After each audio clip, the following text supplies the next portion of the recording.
this song to me is such a fun risk. But can pussy really be facetious? Okay, good. I'm glad we get to have this conversation. So it's in my brain. Okay. Can't unhear it. This is the show about the 500 albums that Rolling Stone says are the best, and we're gonna talk about them ad nauseum. This is the show about the 500 albums that Rolling Stone says are the best, and we're gonna talk about them ad nauseum. This is the show about the 500 albums that Rolling Stone says are the best, and we're gonna talk about them ad nauseum. This is the show about the 500 albums that Rolling Stone says are the best, and we're gonna talk about them ad nauseum. Welcome to the Backwards Beats podcast. I'm Carl Carter Fansteel. I'm Dan Woodard. Happy to be with you on this late August evening.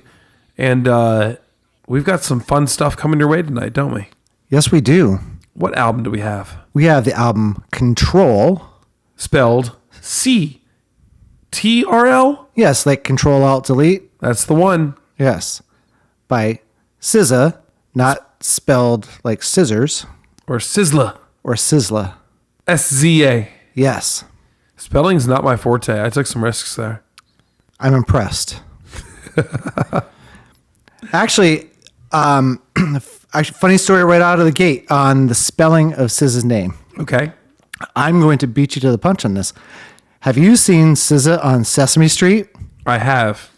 Did you see with Cookie Monster with the letters? I had. Or did you see the gratitude? That's the one I know. Because we watched so much Sesame Street. Yes. Yes.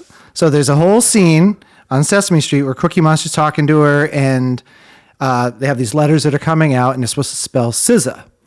But it first comes out as Z-S-A or something like that. And it's, you got to move it around. And they move it around so it's A-S-Z, and Cookie Monster pauses, is like, no, that's not right. Brilliant.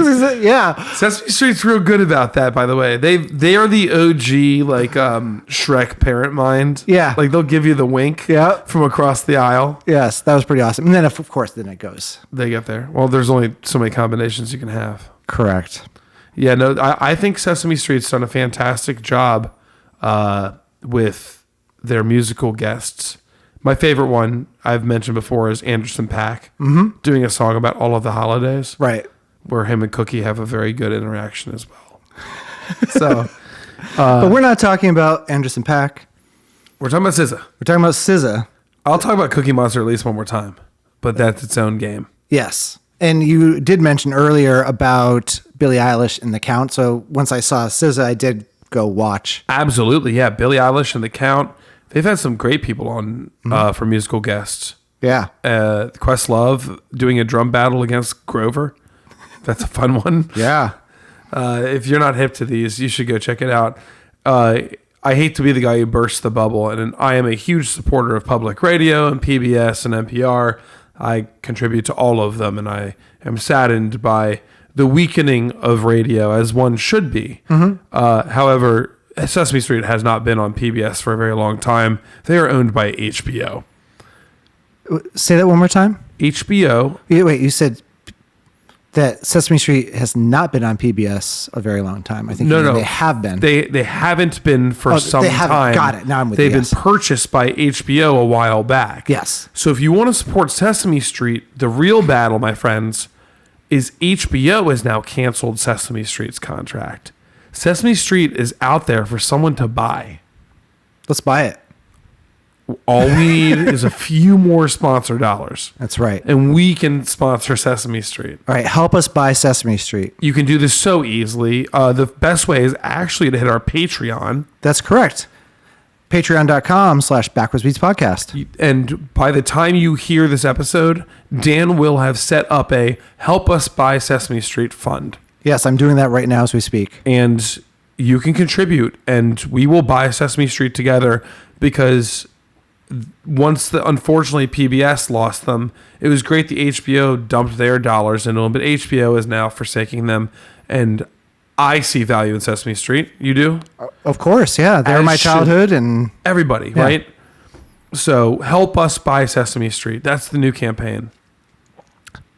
excellent. Surprise! Let's take control. I like that. Of this podcast. TRL of this. Tell me about this album. This is ranked number 472 on Rolling Stone magazine's 500 greatest albums of all time list. That's a good designation for a relatively new artist at the time. Yes, this is her debut album. She had some EPs before this, but other than that, her debut album. And but you know, Solana Imani Rowe was born in November 8th, 1989. Some people say 1990. About as old as Hermione. She's young. Yeah, 35. Born in St. Louis, raised in Maplewood, New Jersey. Is an Orthodox Muslim. And her parents were fairly well off. Her mother was an executive at AT&T, and her father was an executive producer at CNN. Okay, so there's some leverage. For sure. And started music pretty early for her, and caught the attention around 2011. There's this CMJ Music Marathon, and it's just this music, collective. Caught the attention of the TDE, Top Dog, right? President Terrence Punch Henderson. That's not his legal middle name, is it? Well, it's air quotes, so. Yeah, that 100% not. Yeah. Sorry, Terrence. You're And- Terrence Henry. And TD, it was, excuse me, was the label that started Kendrick Lamar. There you go. Well, that's why she's lifted by both him and Travis Scott Yep. on the front end here. Yeah. So she was signed to Top Dog Entertainment in mid-2013. DAWG? Correct. Correct. Like Deputy Dog. Love that. Yep. And do you even know what I'm talking about, Deputy Dog? Nope. Okay. That's awesome. Deputy Dog rules. I'm glad you got it in the liner notes. Yeah, Deputy Dog. She released her debut EP, Z, in 2014. So EP drops 14. We Yep. wait 3 years. We get this album. And this thing kicks in at, 14 songs, 50 minutes. But notable names, Travis Scott, Kendrick Lamar, immediately hit. The other two artists who are mentions on here, I'm not familiar with. Yeah, I wasn't either. But while she was doing this, she was also co-writing for these artists known as Rihanna, Heard of her. Beyonce, Heard of her. yeah, Nicki Minaj. Heard of her. Yeah, so she was also kind of playing the Sheryl Crow role. Sheryl Crow. Correct. My fave. Yeah. So she was independently rich on song credits before she was a performer. She was. Obviously, she's very talented. No doubt about that. Growing up, she did go to college. College didn't quite work out for her. I think she got involved in a little bit of substance stuff, not like just too much like wake and bake type stuff. Competitive arm wrestling. That's right. Yeah. Yeah. And so that did cause a little bit of tension with her parents, which she had a good relationship and clearly has a good relationship. Two executives per se, and yeah, we Yeah. get some quotes from mom too. Yeah, there's an amount of like, hey, I am paying for your college. Like, can you make college at least the first thing you're thinking of while you're at college? Sure. There's a bit of that. Seems like they've mended fences since then. I would say. Yeah. Yeah, and basically early on they sort of found her as, pretty introspective, and she kind of came up with this like alt R&B genre. Yeah, it's distinct. Yeah, this was in 17. I didn't do the research. It's striking me now though.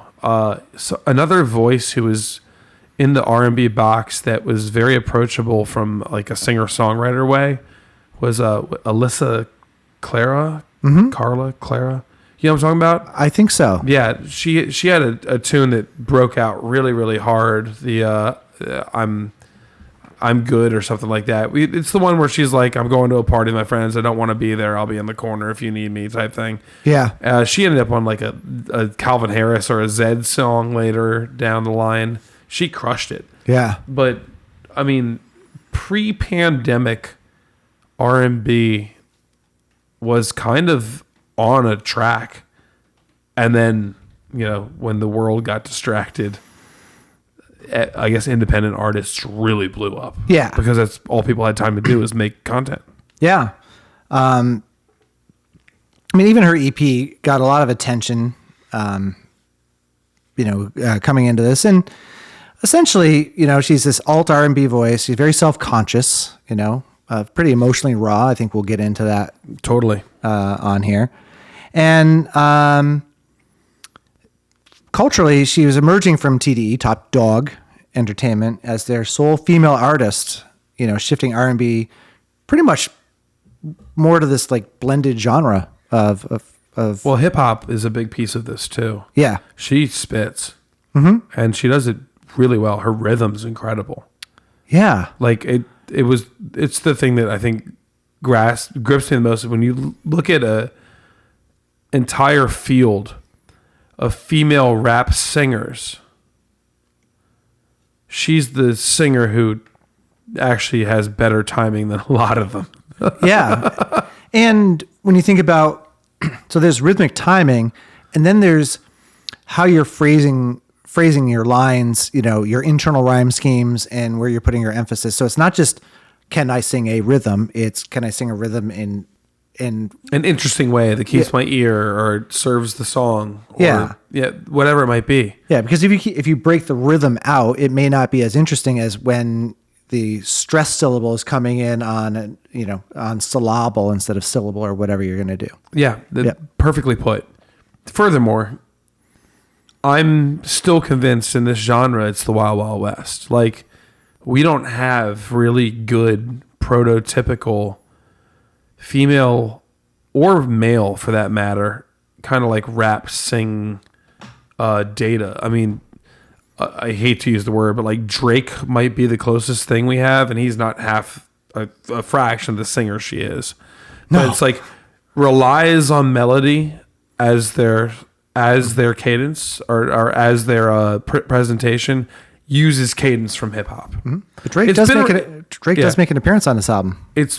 Does he? He does. And you don't even see it in the liner notes. Sampled. There you go. That's why. But with that said, we're still in a playground here. This isn't by any means a spent style. She just happens to surf over it. It's really incredible. Yeah. And what's interesting to me is I knew a couple songs off of this coming in. I knew one song off of this coming in. Okay. And for some reason, even though I knew 2 songs off of this, I was still thinking, because I've said before, I'm not a big hip hop listener. And for some reason, I was assuming I was just going to get a hip hop album. And that's not really what I get here. No, that's not a hip hop album. No. This is an R&B album, first and foremost, arguably a soul album at times. Mm-hmm. And it's very fun and experimental. It goes down the paths of wherever you would classify Gnarls Barkley at times. Sure. There's just something very cool and indie about it. There's high level production across the board. I'm really impressed with the consistency across this album. It's such an easy listen. Mm-hmm. Like, this is the kind of thing you want to put big, fat, fluffy headphones on and just let roll. Yeah, I agree, because I had an amazing trip to Iceland, but one of the worst things that ever happened to me in my life is that I left my AirPods in Iceland. Au revoir. Yeah. So I joke, obviously I've probably had worse things happen to me in my life, but those AirPods were, I never thought I wanted AirPods. I didn't care about them. Someone gifted them to me, and then they were life-changing. I didn't realize how much I would like attach my skull to them. It's like they're very fast. They're very efficient. Yeah. I'm on my 3rd pair and I can't find them today. It's making me mad. It's stressful. Yeah. So I do have, earbuds there, Bluetooth earbuds that are dog shit. And so while I'm sort of walking around milling about, because I try to process these albums, I do listen as an activity. I also put it on the background and, in a bunch of different areas just so I can immerse myself in it.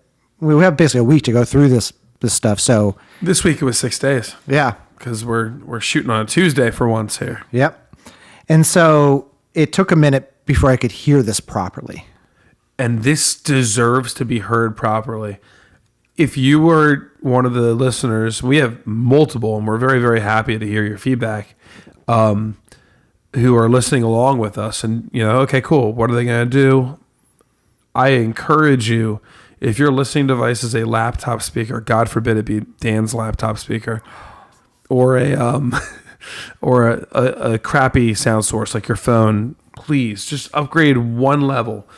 $30 Skull Candy Best Buy headphone type thing will get you there. The production on this album is so good.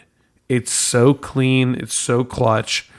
It's just this really honest, perfectly made glassy ice cube of a listen. Yeah. There's a pair, if you're okay with wired over the ear headphones, Sony releases, they're like $29 or something like that. You can get them at Walmart, and they are fantastic for that price point. They're really good. I've had like 2 or 3 pair of them because they eventually wear out.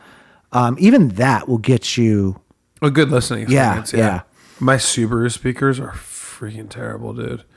The newer Subarus have finally care about the sound. Like your Subaru has a way better sound system than mine.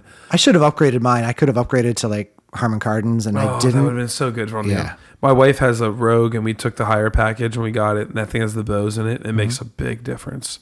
I mean, it's huge. We have the pleasure of listening through HS8s and some Adams in my studio, so we're cool here. Yeah. But this is one of the albums, because we've listened to so many old albums, it really doesn't, I'm going to air quote, it doesn't matter. Like they weren't like stretching for crazy panning and frequency levels. This album, out of the gate, you don't know what you're missing unless you're listening through some decent audio. Yeah. So if you have the ability, make the effort. It'll really set your ears. Their use of space is great across the album. So moving on this album, it received 4 Grammy nominations. Pretty sick. Sold about 5 million copies in the U.S. That's impressive in 2017 to sell 5 hard. Yeah. I can't believe how long ago 2017 is. Damn it. Yeah, dude. It was a different life. It was.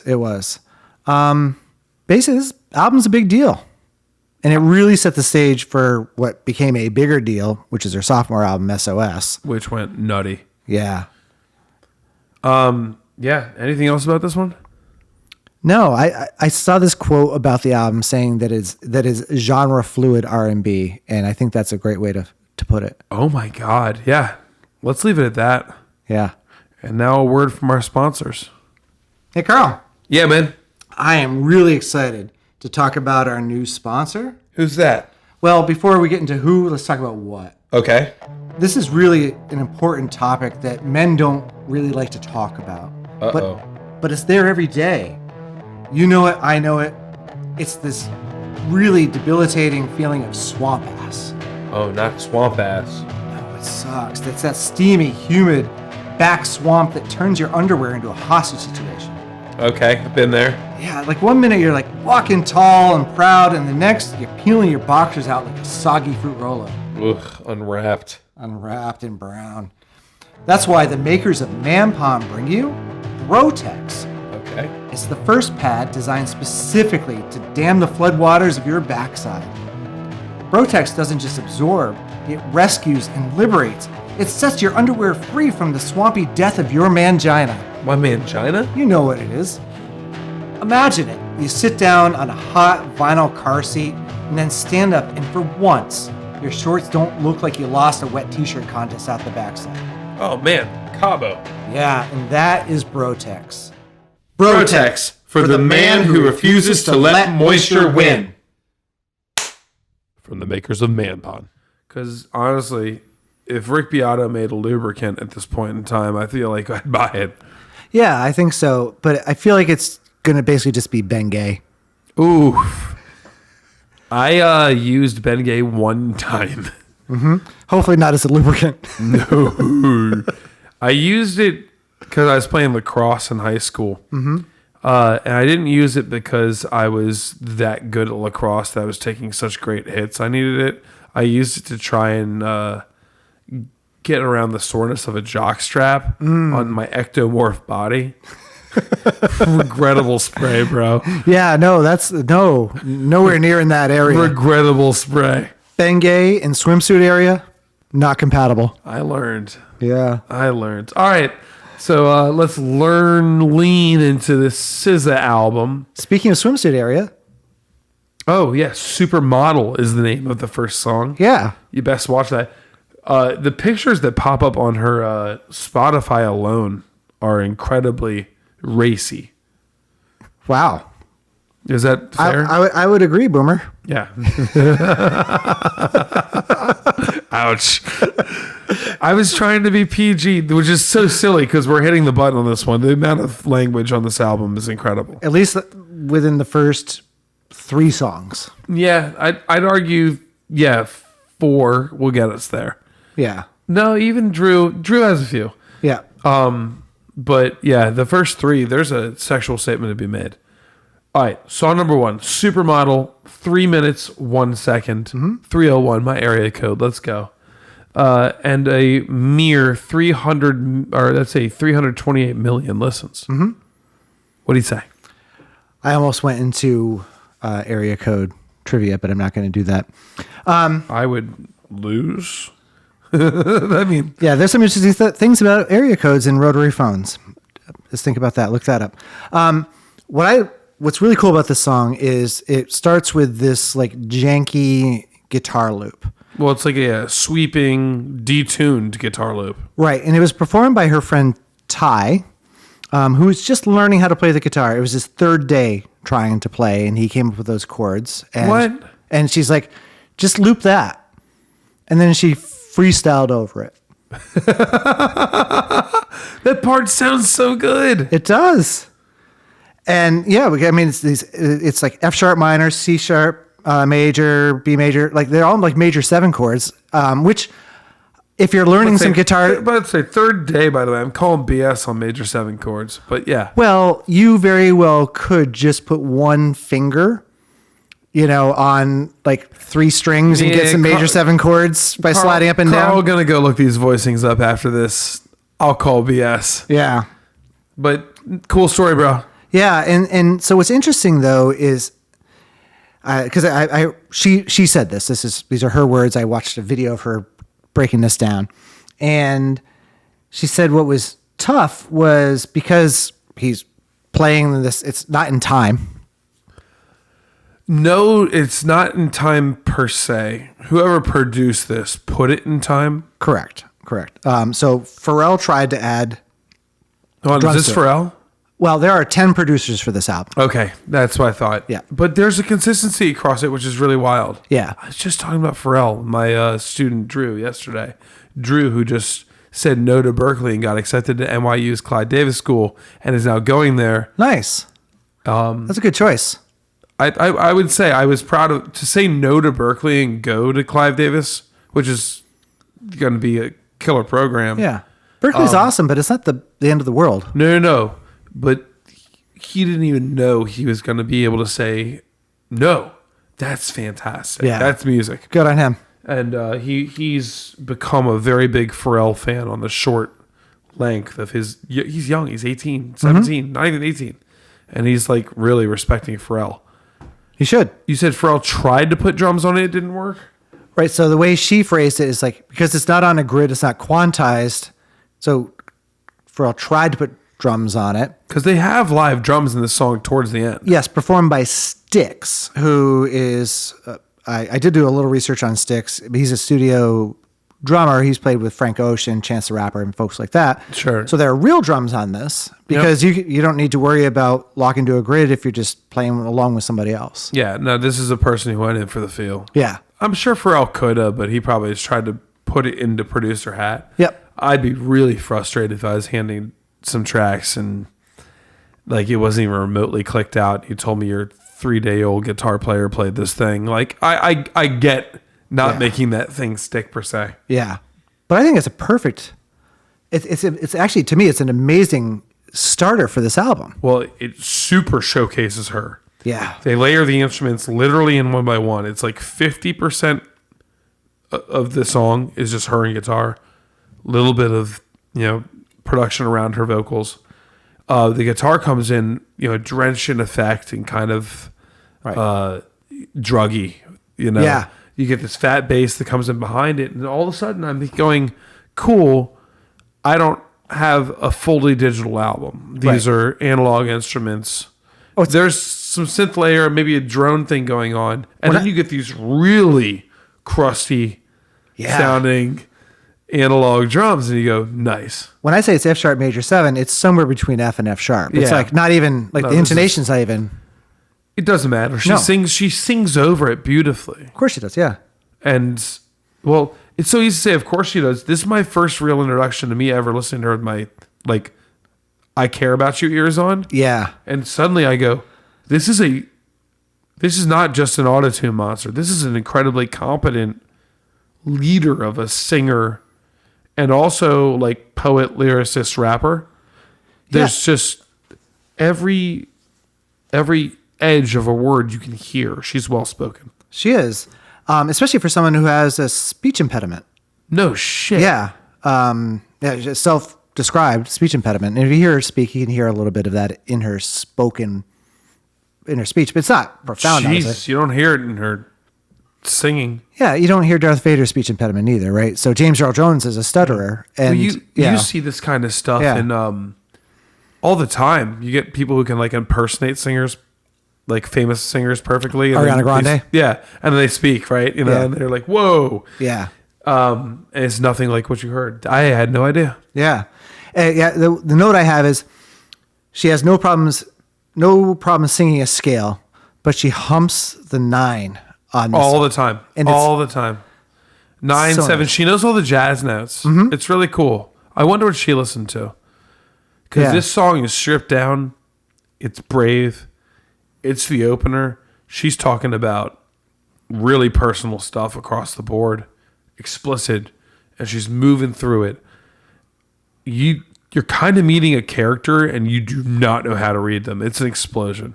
It is. And to me, melodically, and you talked about her rhythm, like she has like phenomenal rhythm. Yeah. And you start to see some of them become kind of tricks that she does. She has a few tricks that she pulls. And you'll get them over the course of the album. Yeah. Not that it's a bad thing because everyone has their tricks or their signatures. Yep. Hit me. Yeah. Yep.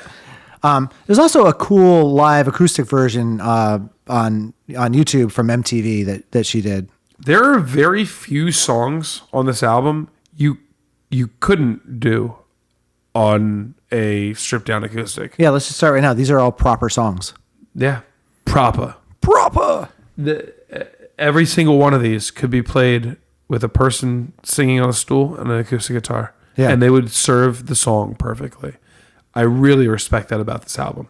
Yeah, maybe that's why it did so well, because it fits into a mold, fits into this hip hop R&B mold, right? Because of the instrument, not this song particularly, but the rest of the album. There's a lot of stuff that. But you get singer songwriter. Yeah. You get neo soul. Mm-hmm. You have a lot of that attributes that are desirable by like musicians, our brains. This one really stoked me. Yeah. And I thought it was a really bold move to do this as your opening tune. Yeah. It almost could have served as an interlude. Yes, this could have been Khalil. Precisely. Well said, sir. Mm-hmm. Well said. Let's move down. We're going to move down to song number 2, Love Galore, which features rapper Travis Scott. And this song darts up to just south of 1 billion listens, 987 million. And this is, SZA and Travis Scott. Yeah. I mean, this is a song basically about getting played. Totally. Right? The weird part about this one is that the first song was a 2-chord progression. It was like a 1-4 thing. And the whole album does blending between tracks. Mm-hmm. Songs don't really, with the exception of one or two, end and a new track starts. It's kind of like a long piece of audio. Yeah, if you listen to this on Spotify, make sure you have like that's the setting that no auto fade. Like listen to it as an album should run. Yep. You really should. Because there are 30 to 40 second moments in between songs stop where it doesn't matter where it loads in the song. It's part of the story of the album. Oh, speaking of the story, we forgot with Supermodel, it starts with a skit, right? Oh yeah. Or not I wouldn't say a skit, an interview or a monologue or a from conversation. Mommy. Yeah. You don't know it's mom at that point. No. It's confirmed at the very end. Yes. Yeah. But bookended. And that's what makes it beautiful is you get these talks with the family. I assume it's family the whole time. It's Mommy and Grammy. Is that Grammy's the other one? The older one, obviously. Yeah. Cool. Yeah, and that opening line is that is my greatest fear, that if I lost control or did not have control, then things would just, be fatal. That's the opening line to the album. That's Mommy. Yeah. Really, really freaking hefty for your mother to say to you. Yeah. And yeah, we do have Grammy later on. We do. Sorry, so back to Love. No, Love Galore. It's funny because they moved back into now. The Supermodel is not a 2-chord song. It's actually a 3-chord song. Yep. But it really relies heavily on the 1 and the 4 chord. Mm-hmm. You roll into Love Galore, and it just stays on one of the ones, and it turns to another 1/4 the whole time. Right. These are very simple chord progressions at this stage in the album. Yes, things get deeper later. Oh, quite. But the sound is amazing. I love the bass intro. Yes, thank you. I was to say 1/4 is very popular. Very complicated songs that we all know have that progression. The instrumentation is what I wanted to talk about. Please say more. Yeah, no, I mean the bass intro is really nice. I love it's the instrumentation. I feel like the bass sounds like it's merged with a handpan. Right, there's like this ringing sound that comes to the bass. You know what I mean by a handpan? Yep. Yeah. So for those who don't, it's kind of like a steel drum that's like knocked inside out that you play with your hands. Yep. They look like UFOs. Yeah. Or a turtle. Precisely. What comes off of them is resonance, like a metallic whoom after everything. And this is just a really, really crazy program-based synth that has a lot of this like bleed resonance to it.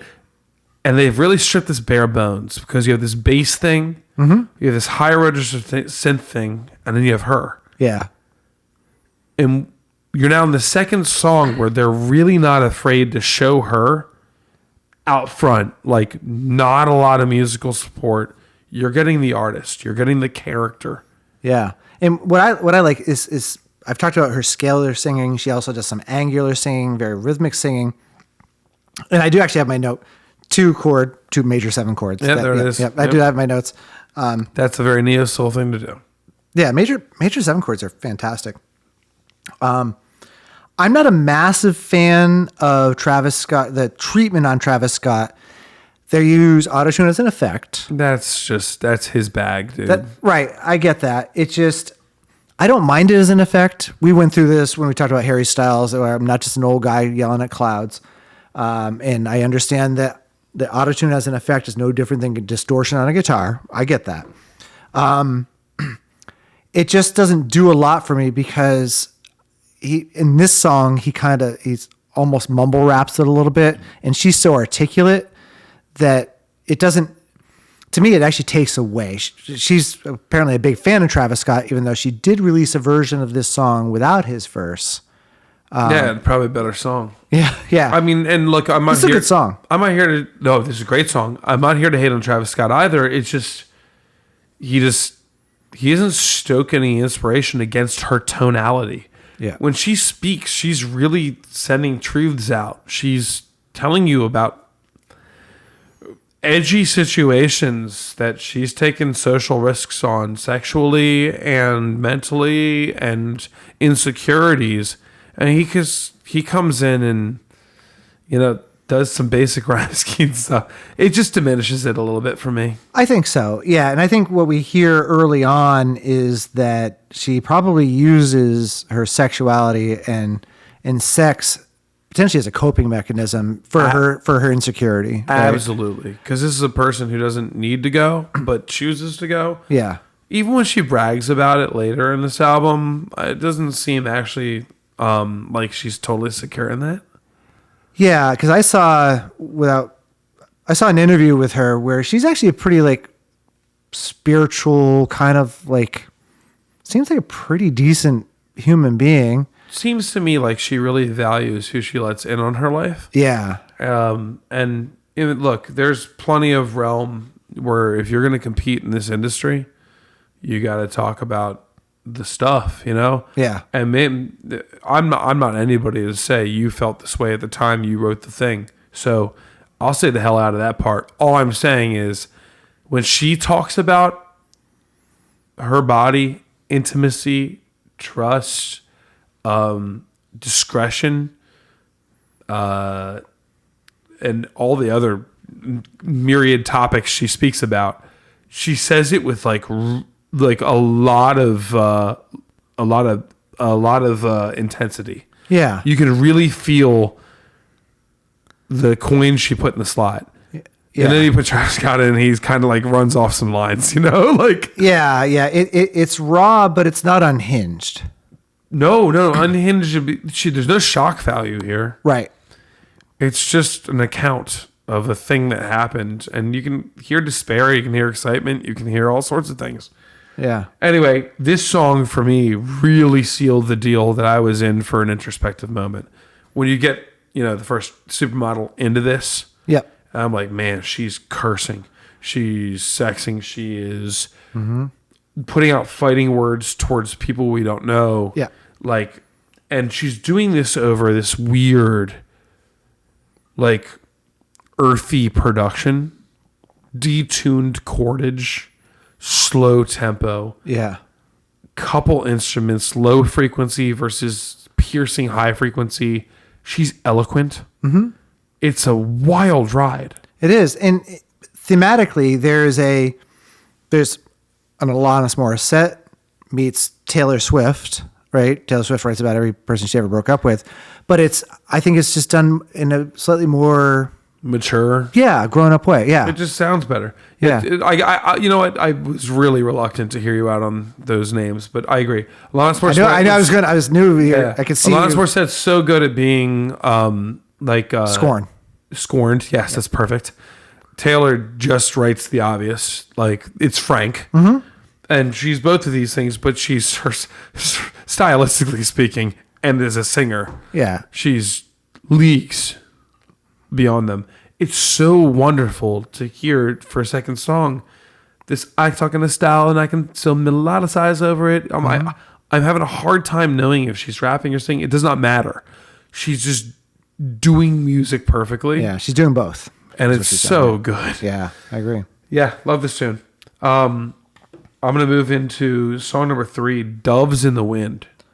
And this features this newer artist on the block no one's really ever heard of called Kendrick Lamar. So this was interesting. So I mentioned before, Kendrick is an artist on this label, right? On Raw Dog label. What dog? Yeah. Dippity dog. And the story, as the story goes, because I was kind of like wondering, because this came in 2017, even though the beginning of this album's production was 2014. It took 3 years to make this record. Okay. I believe that.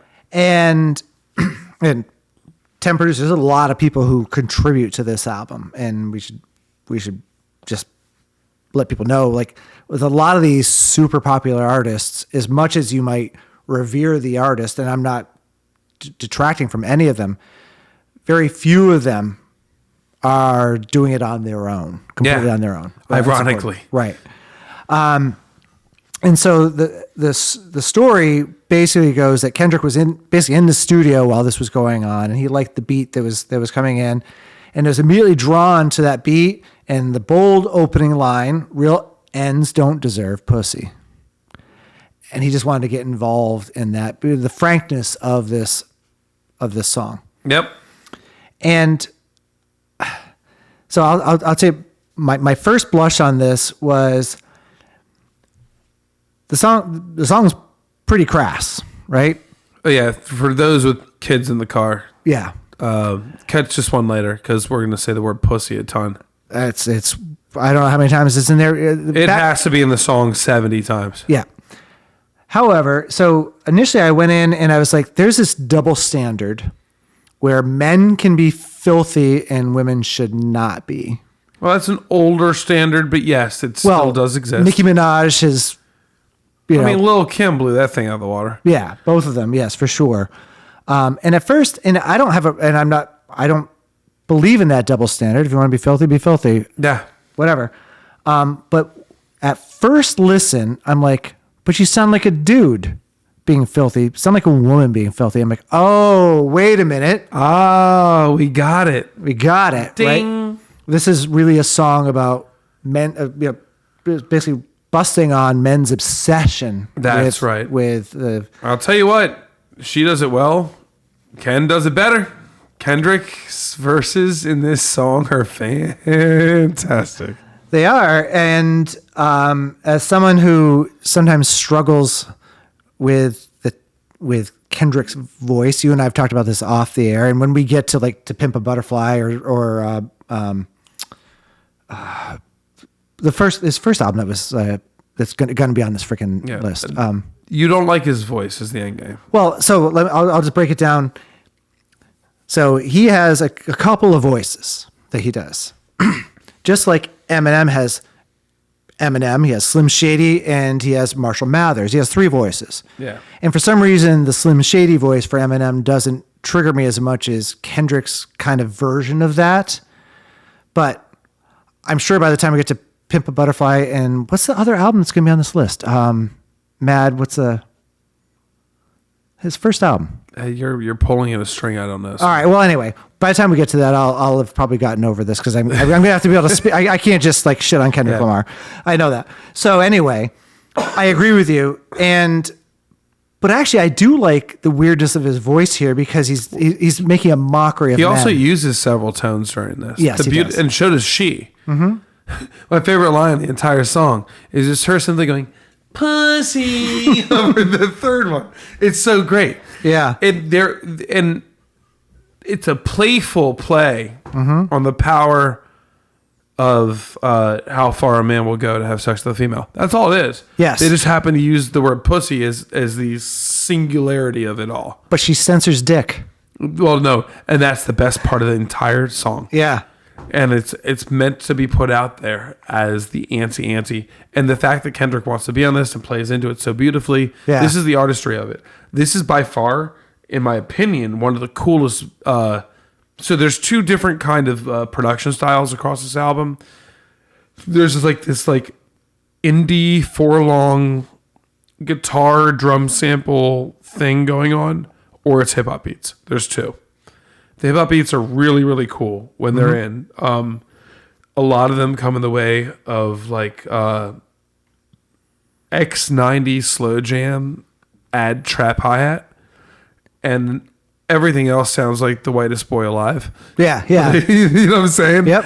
Put that AI algorithm. The whitest boy alive is an artist. Put that in our liner notes.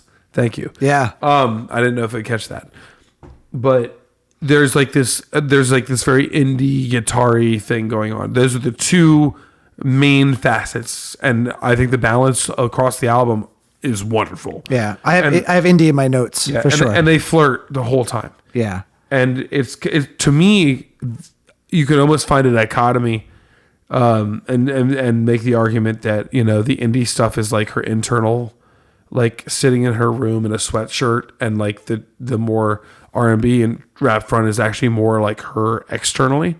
Yeah. If you really look at the content, we'll talk about it in prom, but this tune has such a cool old school hip hop feel to it. Yeah. They even have the air filter over it. It gives me Erykah Badu vibes. 100%. I have her in my notes. Over and over and over. Respect the godmother of all of this, please and please. And you can tell she did it well. And the way her and Kendrick play over this is so good. Kendrick's verses on this specifically really could only be done by him. Maybe Andre 3000. Maybe Del the Funky Homo Sapien. Like, you need like this like rapper with audacity, who's also a poet, who's also like gets off on weird wordplay. Yeah. And is willing to go nuts. And then you have the female artist behind that who's willing to go nuts. This song to me is such a fun risk. But can pussy really be facetious? Okay, good. I'm glad we get to have this conversation. Because I know that you have a qualm with this. I do. State your case. I feel like he doesn't know what that word means. I know what the word means. Okay. So to be facetious, to do in spite of, is how I read that. Sure. Do we agree? Sure. Pussy can be used facetiously. Correct. And I think that's what he was saying. Yeah. I don't think pussy by nature is facetious, but it's also not by nature. Of course, it is not. It is just a body part that. No, but you can go fuck a friend to piss the person off. Mm-hmm. That's pussy being used facetiously. All right, fine. There it is. But I will say, I have this really weird note in here because this is very. So she's singing these very syncopated rhythms, and she keeps going back and forth in this minor third. Sort of interval melodic thing that she does. Pussy. Yes. Minor 3-1. Yes, it's Jane Says in minor. Yes. Oh, please get that in the algorithm. That's Jane Says by Jane's Addiction. Yes. Punching my guitar player's addiction. But then she's hopping all over the place, singing these scales, and then she no problem jumping up a minor seventh. Her intervallic singing is like incredibly talented. Yeah. And now there's auto tune on her voice, but as an effect, she doesn't need it. She doesn't need it. She didn't need it ever. No. But unfortunately, to play in the playground, auto tune has a sound. There's a timbre to it. Yeah. And if you don't have it on now. And this makes me sad a little bit, but it'll pass. You don't get to play in the realm. You don't get into pop radio. Yeah. And that's kind of like sucks. It's a filter you have to put on. It's like chorus in the 80s. Yep. It's like chorus or gated snares. That's right. It's the same thing. You pay to play. Yep. All right. Great tune, dude. There's an interesting sample in here. Is this the Drake one? This is not. This is the Attention All You comes from Let's Get Dirty by Redman. Oh, from the Wu-Tang Clan. Yeah. From the Wu-Tang Clan. There you go. That's my Redman. There you go. I thought you would like that. I love that. Get high, take the test high, get high grades. Okay. E.T. Song number 4. Drew Barrymore. Yeah. Who allegedly is in the video. So SZA wrote this based off of Drew Barrymore's character in Never Been Kissed.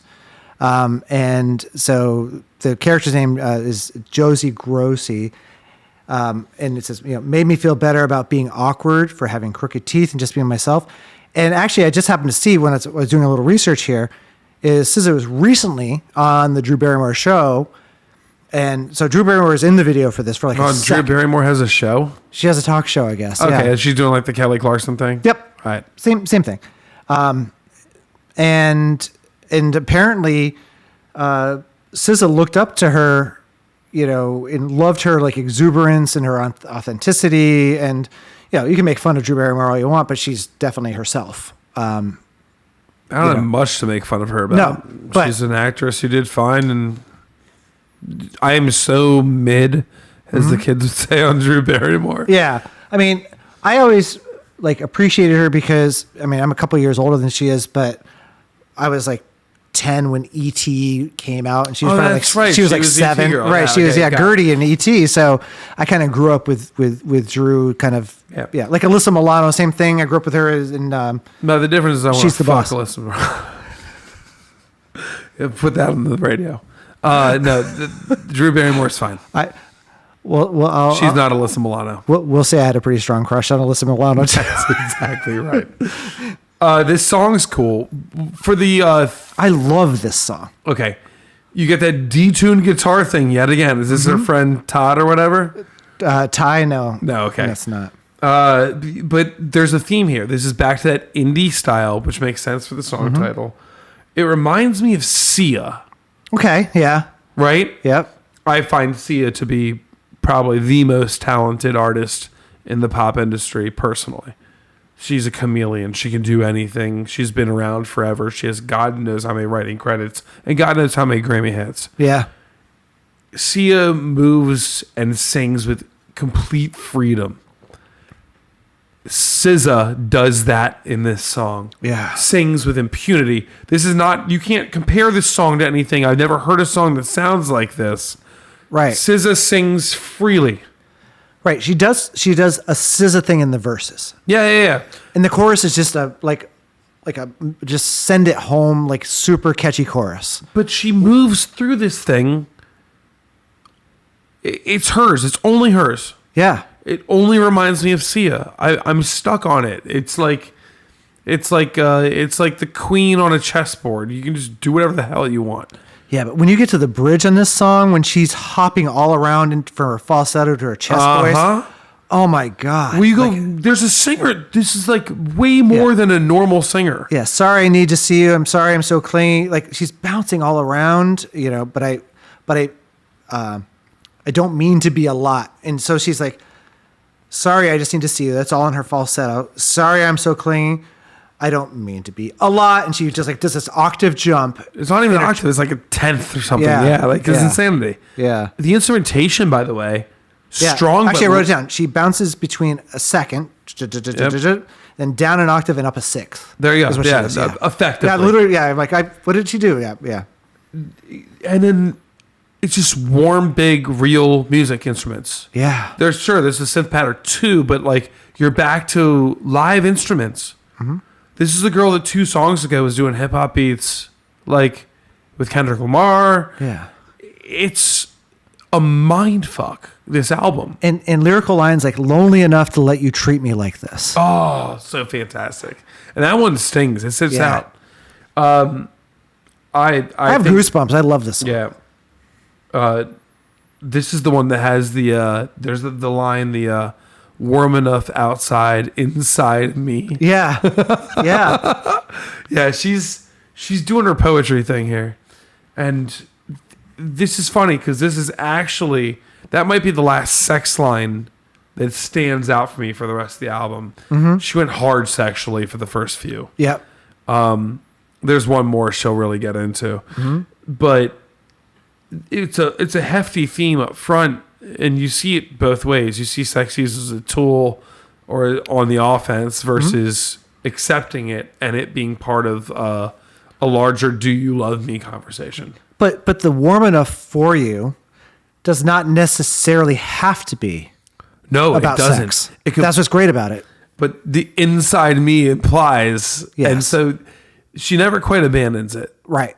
I guess what I want to celebrate is that she's really brash, like not afraid to say it. Hell yeah. Go get that. Yeah. And I'm actually surprised because I did know this song, and this one is at a mere 400 million listens on Yeah. Spotify. That's pretty strong. It ranks up there on the list. It's a top 5er. Yeah. It's a top oneer for me, man. Oh yeah, no, this song's great. Let's roll into the next tune, Prom, song number 5. Yeah. So this is like my second favorite Pink song ever. So is this Who Knew? Am I wrong? So I have a different song here, but yes, Who Knew is that the song you're thinking of? Yeah, that's I think the comp I was putting against it. Yeah. It just sounds familiar. So I can't wait for you to hear my idea. Okay. Love on the Weekend by John Mayer. Love on the weekend. Oh my God. Yeah. Yeah. Okay. Makes sense. Yeah, maybe closer than Pink. I mean, I love that song though. Who knew? Both of them are very good. Yeah. I was thinking more stylistic though. Yeah. It 'Cause that's feels the like driving it could kick. have been a Pink song. Yeah. You know, though Love on the Weekend's a brilliant pick. It also kind of gives off this like Post Malone like circles. Yeah.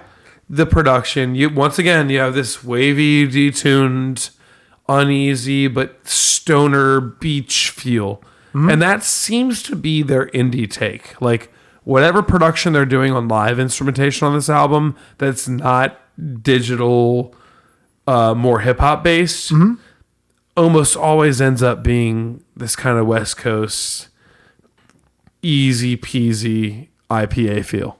Yeah, I really like this song. A question for you. Almost all these songs, the very first song is a guitar song, but almost all these songs seem to be in black keys. Sure. They're all flat keys and things like that. Do you think that's because the producers are piano players and black keys? That's almost always the stake when it comes to black key players. It's either keys, but more so horn, right? Yeah. You look at trumpet, B flat. You look at alto, saxophone, E flat, tenor saxophone, B flat. Those are the three most prominent. Is trombone and concert C? No, it's B flat. B flat. So just like trumpet, right? Yep. And so you end up with these black keys type of translations. And of course, on piano, the big black key player was Stevie Wonder. Yeah. Blind, could feel the black keys textured. For those out there who are wondering what the heck we're talking about. Not the band. Yeah. Who is not selling out right now. I read an article about today. It's sad. They should have better performances. Apparently, Gary Clark Jr. is on tour with them and blowing them out of the water. Wow. And he's fantastic. Agreed. I like the Black Keys music. I think they're very good. Me too. With that said, when you look at a traditional piano keyboard, 88 keys, white and black keys, the black keys are risen, easier to feel. Also, the black keys all play perfectly into a pentatonic scale together. Pentatonic being 5 notes. Yep, and you can just play right through them. And so they're conducive to horns. You don't really get any horns on this one. No, but as a piano player, when you're starting out, learning the key of C is so beautiful. Key of G is beautiful because it's mostly white keys for key of G. A minor too. Yeah. Speaking of Kendrick Lamar. Oof. And but once you learn the instrument, there's more economy in your fingers once you start using those other keys. So a lot of jazz players and things like that will go to what I'm saying black keys, but like an E flat or an A flat or things like that, where you're hitting those black keys because there's just shorter distance to travel. Yeah, but your chord voicings get limited, and they're very challenging to play on as a pianist player. As a pianist? As a pianist. Yeah. I was between piano player and pianist. As a pianist, it's actually really challenging to play on those keys if you're going to do like big voicings. Right. Well, you've played more piano like formally than I have. Yes. But I understand that. Like, I actually love the key of E flat on piano because I don't know. I just feel like I don't have to look as closely because I just know what the slots feel like when I'm hitting the G on an E flat major chord. I just know what that feels like, in my middle finger is hitting that G, and my pinky's on the E flat. And trust me, Dan loves feeling slots, especially when his middle finger's hitting G. That is correct. And in the slots, one of my favorite Tower of Power songs. Anyway, interesting key choice here because guitar players favor E because we end up getting Open strings. the open string, Yeah. and there's obviously a guitar here. Yeah. That's an odd little bubble of a dive, but I kind of freaking like it. I'm glad that was represented.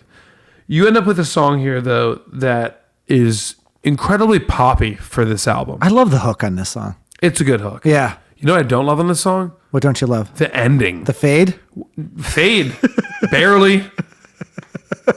That ending sucks balls, bro. I just wrote fade question mark. It wasn't a fade. That was falling off a cliff. Ooh. They're like, we're done.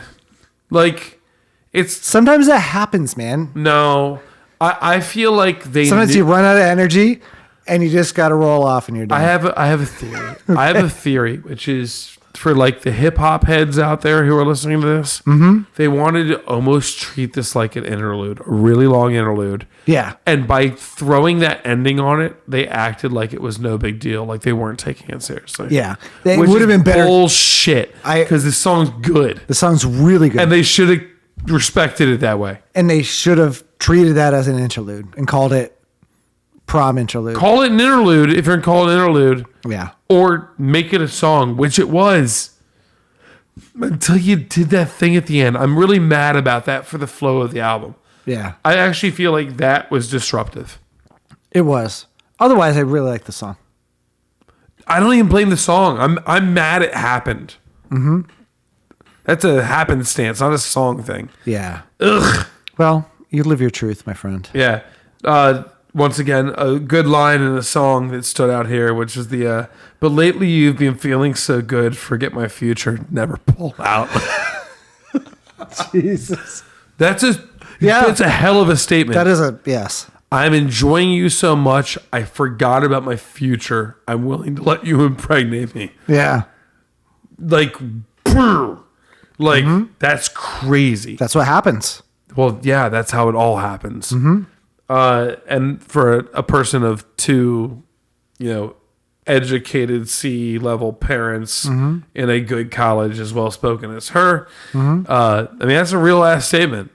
That's some journal stuff. Yeah, I mean, I don't know if it ever goes away, but there's the idea of like, so I've been married for a long time. At least 4 years. At least 4 years, yeah.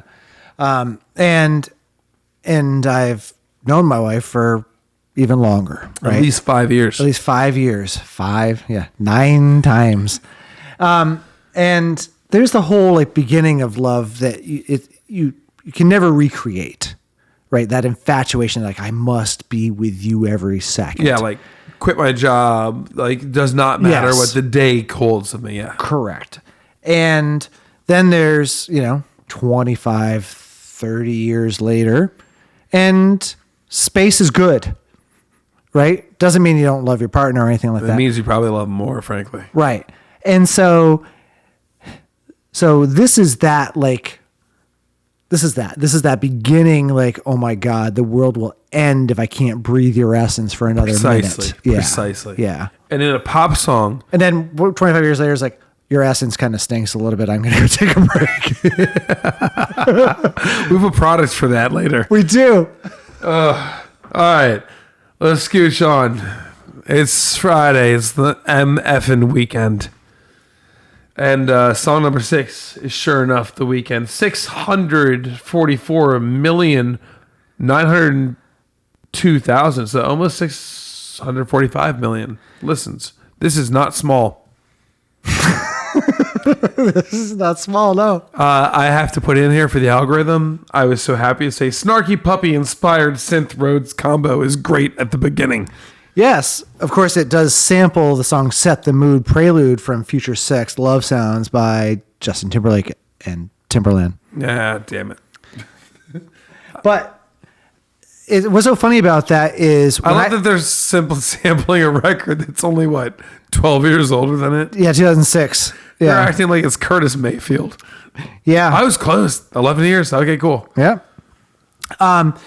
But before I did that research and I did go to whosampled.com. Love it. You sponsor us. Sponsor us because I use that site for every hip hop album. All the time. Yeah. I was getting Justin Timberlake vibes anyway. Yeah. On the song. Well, that reverse open synth thing was real big. Yeah, I was getting a little bit more like Suit and Tie because remember we covered Suit and Tie in the more towards the bridge. It was so funny. I was talking about that kid Drew earlier, my student. So we were watching.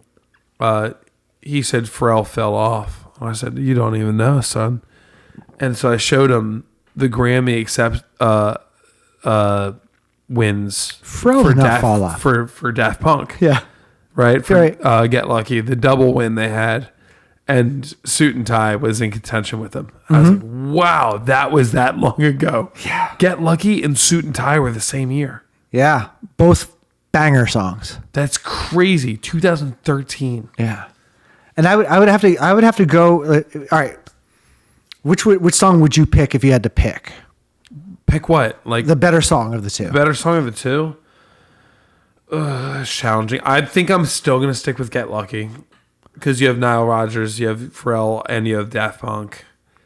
It's constructed better. The Suit and Tie is a very good song. Yeah.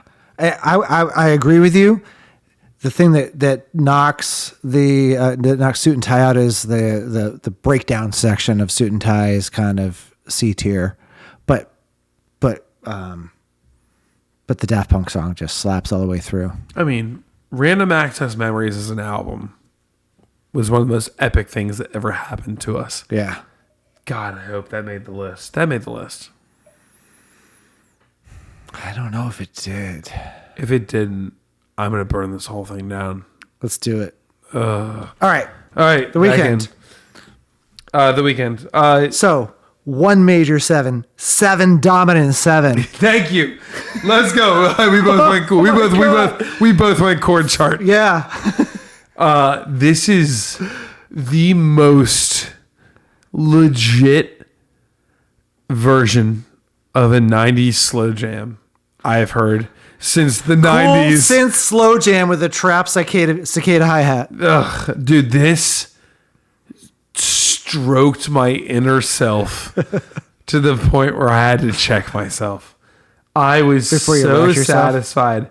And you get all of her hallmarks, though, which is like incredible amounts of space. Mm-hmm. Let's just right now say SZA will sing over nothing and sound perfect. Yeah. She requires no support. Or she can sing over 1 major 7 to 7 dominant 7, whatever that chord. I mean, It's a nipple. It's a nipple twist. yes, E major to D7 to B over D sharp. It's so nasty. Sorry, D sharp 7. Yeah. And once again, you have these detuned keyboards. Like that's the whole thing. The whole like album lo-fi, yeah. is just detuned. No, like beyond lo-fi. Yeah. Old detune's the thing. Like this is like detune the effect the entire album.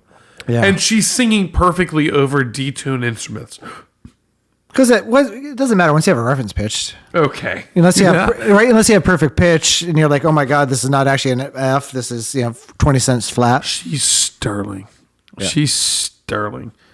You end up with these harmonies, and then these like background there's harmonies, of course, that support a lyric, but then there's like these counter melodies and these harmonies, and they're being produced. They're flying off like little fucking fireworks in the background all the time. What's going on? It's fantastic. It's so well produced from that perspective. This is, thank God for Cody produced this. And this actually was a jam session that was like one of 5 tracks, that he worked on. And this was one of her big hits. Like this, even though this was not released as a single.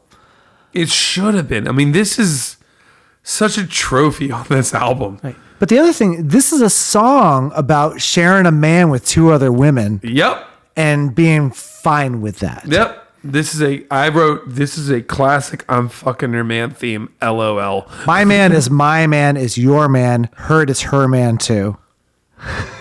I got him on. I think I got it covered on the weekends. Yeah. That line slayed me, dude. So good.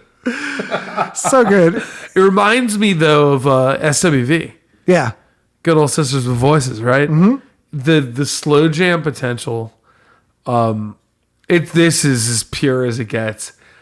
Did not see this coming. I didn't know anything about SZA coming into this album. I'm now 6 songs deep, and every song is different, and they're all good. And the song sold 7 million copies by itself. Perfect. Let's go. Yeah. In a day where we don't sell physical copies of anything. Yeah. Oh, I'm not surprised. Top 3. Yeah. Easy on the weekend. peasy. Easy peasy. You want to go on one more before we take a break? Go, Gina. Go, Gina. This is a cool tune. What do you got? I have notes. I can read them all. Oh, let's hear your notes. I feel like the layer of reverse synth wall and here it is. Let me rephrase this. Okay. I feel like it's a layer of reversed synth wall, right? Yep. And the whitest kid alive guitar, Okay. the artist, Yep. clean like down the middle fender. Mm-hmm. It sounds amazing, and I also think it probably sounds really good when you're stoned. I think this is a wall of sound that I was not stoned when I listened to it several times. I'd love to hear this one inundated on the couch. I feel like there's more than what I'm getting out of it. Yeah. Well, she's a Wake and Baker for sure. Yeah. She's self-proclaimed. I think this song demands that of me to get the true effect, because it's really dense chord wise. Mm-hmm. It's a wall. It's like holding a brick. Yeah. Yeah. So just so you know, this song was inspired by Gina Waters, a character played by Tisha Campbell on the 1990 sitcom Martin. I knew this coming in, thank the gods. And I didn't need to know it to look it up. My notes are, I love the chant, the 90s chant, Go Gina. Yep. That's my favorite part of the song, is that chant. Yep. It's very clear to me what she's celebrating. Was that like cool in 7th grade, right? Yeah. Like the line's there. Getting stoned. This is a nostalgia tune. Yeah. Yeah. It is. And this is also produced by Kendrick Lamar's collaborator, Carter Lang. And one thing I think, we've talked about her rhythmic singing a little bit. I've talked about her scalar singing and her intervallic singing. Here she's singing arpeggios. So Like she's literally singing arpeggio. We hear synths arpeggio throughout this album. Yep. She just sings them. Yeah, much too cool for 7th grade. Bounces down an A triad. It's just so beautiful. Man, we roll on a real talent here, man. Yeah. You should see Dan and I right now. Like, And of course, she jumps up octaves too. Like she has no problem hitting. She's just singing effortlessly. And so, also, we talk about rhythmic variation. In one of her, I'll say, gimmicks is singing a triplet. Yeah. Takada, takada, takada. So yeah. So you did describe that as well as I would expect. Oh, we talked about it earlier too. Yeah. Yeah. So triplets, for those, like I don't know if you talked about this, but some people think of triplets as 3 notes. No, it's 3 divided by 2 or 4. Right. Or 1, right? Yeah, sure. Or 1. Any denomination of not 3. Yeah. So it's equally spaced notes, right? Yep. So if I have a pulse like 1, right? So here's my pulse. Ta ta ta ta ta ta. 1 2 3 1 2 3 1 2 3. So that's in the space of that 1. I'm doing 3 notes. Yeah. Some people think like dakata dakata. That's just 2 16th and an eighth note. That's what that is. That's exactly right. That's boring drummers. Well, it's fine. It works in a soca beat. Sometimes even that gets swung. Yep. Yeah. Yeah. But that's kind of one of her things when she goes up and down and she wants to slow things down. When you feel the brakes slamming when she's going down and the brakes are slamming, that's her usually singing a triplet. She uses it as a triplet to roll the brakes. I mean, it makes perfect sense. Yeah. If you move from 4 to 8 notes in a phrase to go to the 3 3 or 6 if you're in the 8, right? Yeah. You're just drawing down into something more calm. Yeah. She's incredibly talented as a singer. Not formally trained? Do we have any history on that? I feel like she had to be. I didn't really look at it, even though I thought about looking into it, but She's freakishly good. yeah. All right. I heard her use terms like pocket and quantized. So she knows that. Okay, so she sat in my studio for one day. Yeah, but Nah, that ain't shit. I mean, this is just good music, man. yeah. Well, we're about halfway through the album. What do you say we cop a quick break? Let's do it. Hey, you listening or what? It's Tony. Tony's Tacos. Best freaking tacos you will ever eat. Fresh meat, soft tortillas, and a secret sauce from my Uncle Vito. Don't ask questions. Is your chicken antibiotic free? Hang on a minute. Is the beef grass Hey, fed? you. Who? Me? You gonna place an order or what? Are your ingredients locally sourced? That's what I thought. You see, I prefer locally Go have organic. the beef. I don't You really got a think. problem with that? No, I suppose not. All right. Where were we? That's right. You want beef, we got beef. If you want chicken, forget about it. You'll kiss your fingers. And if you're a vegetarian, we got something for yous too. So don't worry about it. Hang on a minute. Hey, Carlos. What the hell you doing walking around in broad daylight with that? Sí, Clay, lo hablo muy bien, muy perfectamente. Usted no me tiene que decir con rebolico ese que no lo hago bien. I can see his hand, for Christ's sake. Can't get good help these days. Where was I? Oh yeah, here's the deal. You come in, ask for Tony's special. I'll take care of you. No questions, no witnesses, just tacos.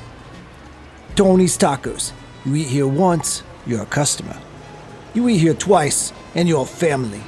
And family, we take care of each other. Hey, put more cheese on that one. This ain't amateur hour. Have you ever seen a falcon punch a smaller animal? No, but I would love to dragon kick a baby. Whew. What kind of baby? Big fat baby. Like a human baby? Sure. Oh man, I don't know. I'm still too close to like young fatherhood to deal with that. All right. So have you ever been to the Oatmeal? That's a venue? It's a website. Oh no, I've never been to the Oatmeal. So Dragon Kick a Baby comes from that. So he's this comic artist. Have you ever played the game Exploding Kittens? Yes, I have played that, the card game. Yes. Yeah. So the artist who does that has he's the Oatmeal. Okay. And he has this whole series, it's probably 10 years old now, called The Minor Differences. And it's like cutting someone off in traffic versus on the street, right? And things like that. And so in the traffic, it's like, I'm going to skull fuck you. And, like all this sort of stuff. It's like, oh, I'm so sorry, sir. May your penis be visited by a million vaginas. Like the whole difference. Right? So Dragon Kick a Baby is coming from the Oatmeal. You should check out the Oatmeal. It's phenomenal, bizarre humor. I like that. Yeah. Soon to be sponsor, hopefully. Yeah. The Oatmeal. The Oatmeal. I was like, I don't know anything. We have oatmeal. Mm-hmm. We don't eat it often. It's not the Onion. The Onion, who's also fantastic. Hilarious, yes. Well, we are thankful for all of our sponsorships and people who mention us. Yeah. So thank you to both the Onion and Oatmeal for Yeah. all of their support over the year for us. As someone who likes to cook, Oh yeah, do you have a garden? I do. And how do you say it? Do I have a garden? Oh, I love that. I say it like I say it like that. You say it like that? You say garden, you say it like that. I say it like that. My kid's like, Daddy, tomatoes. Bitch, dat. Dude, I forgot I grew my garden this summer. The other day I picked a cantaloupe. Mm-hmm. I forgot I put a cantaloupe into my garden. Mm-hmm. And I came back from Maine. And I was like, what's that? And I like poked it. I was afraid. I was like, oh, is this an animal? No. I had a cantaloupe. Was it like the Us 3 song? No, I just grew a whole ass real cantaloupe, put some salt in it, ate it. It was good. I believe that's Cantaloupe, actually, but yeah. You know what I'm talking about? No. You know Cantaloupe by Us 3? No, I assume it's cantaloupe at that point. Probably, yeah. All right. Garden, say it like that. Dat. It's one of the most intimate songs on Control, with SZA openly expressing insecurities and desires for reassurance and love. We the best. Also 314 million listens. Not an unpopular song. No. What do you say, Dan? I like the dramatic to melodramatic string opening. Yes. I had big notes too. Cool synth arpeggios at the beginning. With a that moog shot up. bass. Yeah. This is I wrote, she's such a cool vocalist. Perfect sing/rap blend. These chord changes to a quick minor in the chorus really made it for me. Yeah. There's a chord chart here. Whoever decided to produce this song and then really listen through it quarterly, it's really neat. Yeah, this has background vocals from Ty Dolla $ign. Hey, there's a rapper I don't give a shit about. And this is mommy, right? She's in here a little bit, but I like the beat on this one. I like because I've crapped on like program drums a million times on this thing. It's not that I'm actually against them, because I mentioned Alanis Morissette earlier on this thing, and You Ought to Know has a drum loop, a program drum loop. Well, it's actually played drum loop, but a drum loop on it. But I love the rhythmic displacement in the kick drum on this. This is one of the better program beats on this album. Yeah. You go back to your hip hop roots here, with a really cool chord chart. This is the perfect blend of where I think the album meets. They have some vocal layering on this song For sure. that is beyond distracting in the best way.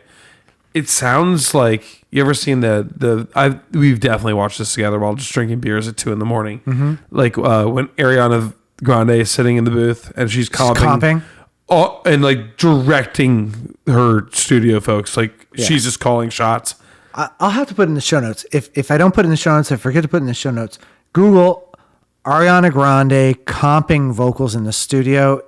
Like, it just, if you have any doubt, even if you don't like her music, if you have any doubt about her talent, between that and her mimicking Britney Spears and Shakira and Celine Dion and all that sort of her stuff. ability to go sit in on a Thundercat set with Domi and JD Beck and just pick up cues and sing over them and harmonize on the fly. She's wild. She's the real deal. Yeah, no, she's beyond it. We don't deserve her.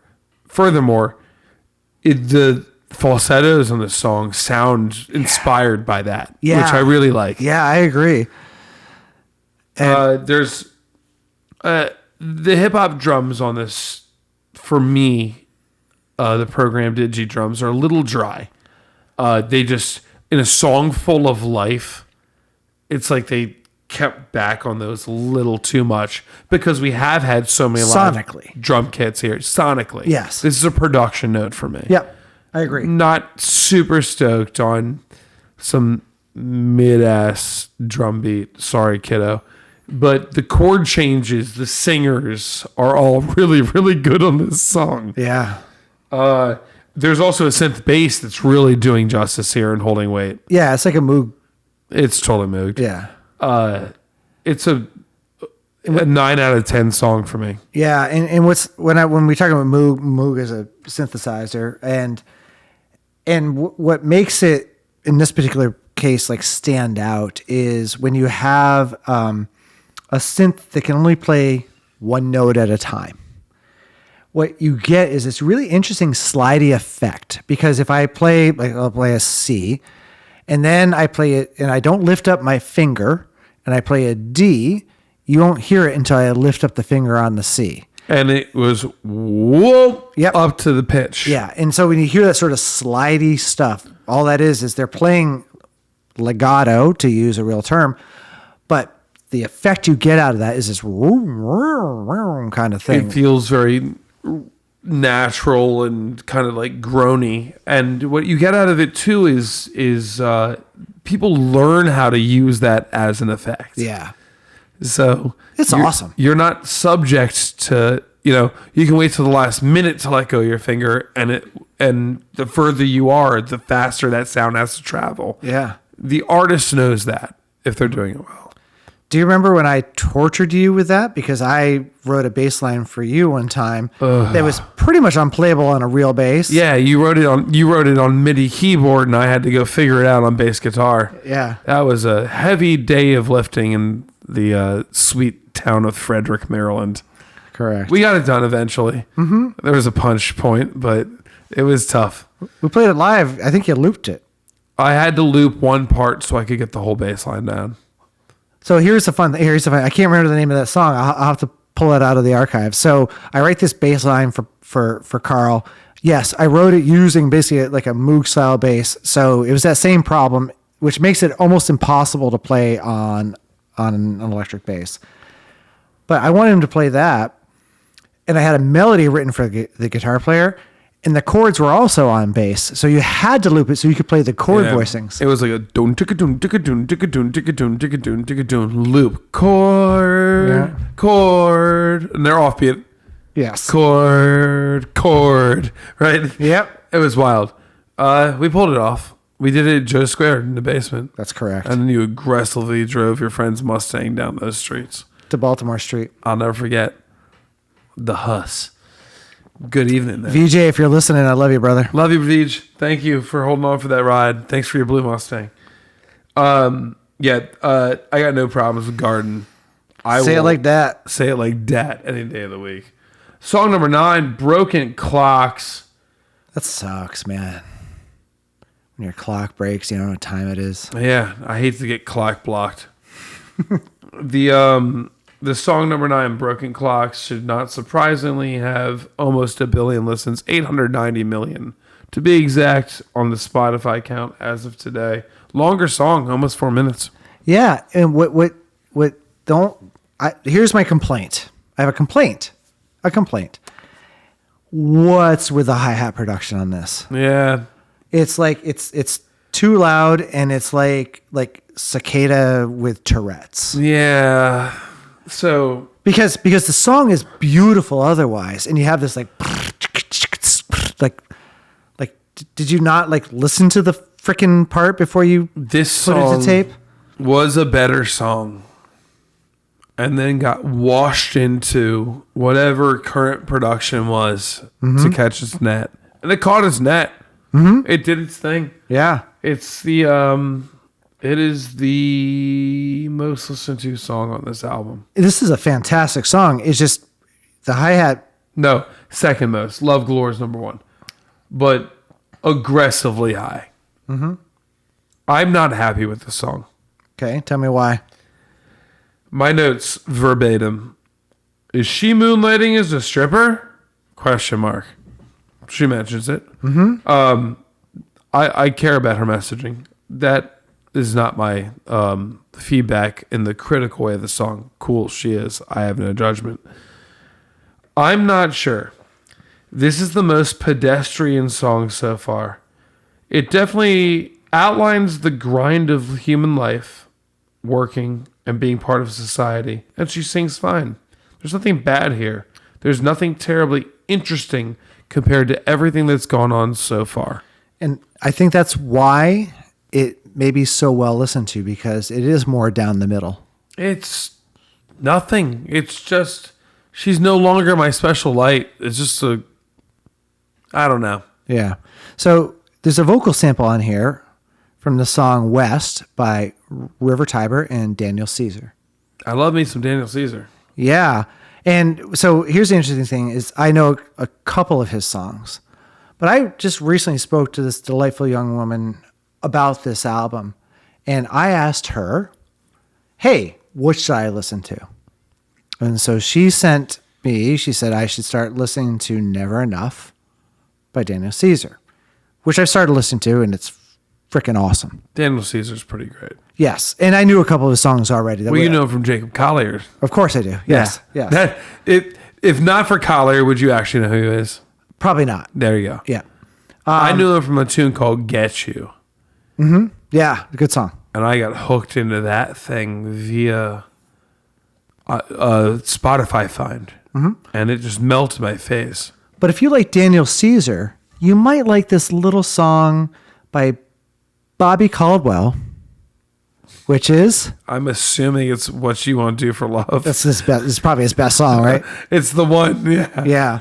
That's like in the 300 millions. So Daniel Caesar is standing on the shoulders of that song, I would say, in many of his songs.